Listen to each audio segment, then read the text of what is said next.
Good morning, everybody. It is Friday, July 17th, and we are starting in on a new devotional series. We're going to be looking at Paul's first letter to the Corinthians. This morning, we're starting in chapter 1, verses 1 through 17. Paul met the Corinthians during his second missionary journey. And although he's only been away from them for a few years, here he is now in his third missionary journey, and he receives word while he's in Ephesus that things are not going well for the community in Corinth. The rumor is that the church in Corinth is deeply divided, primarily around class and racial lines. So they're struggling with internal division, and Paul feels compelled to write back to his friends to try to give them some advice. This is technically his second letter to them. It's the first letter that we have a copy of, so we don't get to see what's in the first letter, but it's mentioned briefly in chapter 5. Now, you might be inclined to think that Paul's letter to the Corinthians is then a letter about the problems in the Corinthian church. But Paul knows better than that.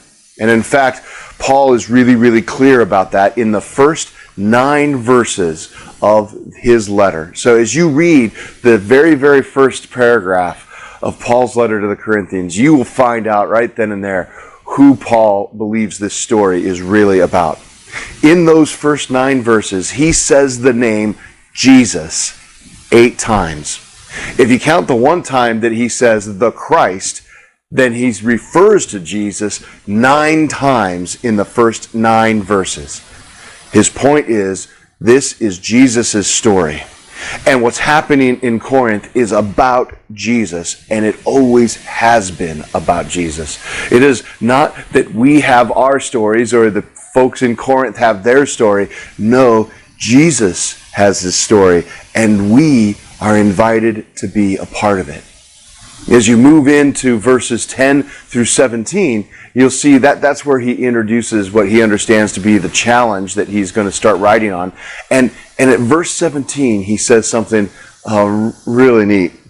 He says, "For Christ didn't send me to baptize, but to preach the good news, and not with clever speech, for fear the cross would lose its power."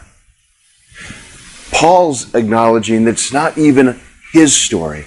Yes, he was the man who had the privilege of going and establishing the church in Corinth, but he's wanting to emphasize that that church's success had nothing to do with him.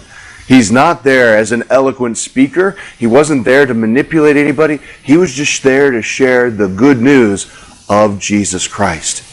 And it is the power of the cross that transforms us. Not anybody's great story or great presentation or powerful witness. It is Jesus Christ. It is the power of the cross that gives us freedom. And I think that's the message for us today as we prepare to read into this over the course of the next couple of weeks. The transformation we experience in our life is absolutely always going to be because of Jesus Christ.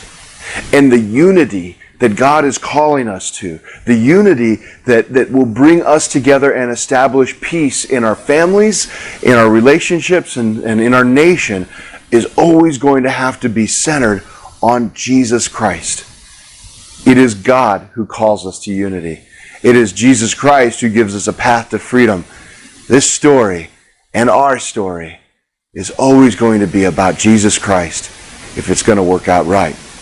So that's my prayer for all of us today as we go into this series, that we recognize that we have things that divide us, we have things that are keeping us broken and taking us off the path, but it is Jesus who's going to bring us together because it is his story. Have a great day, everybody.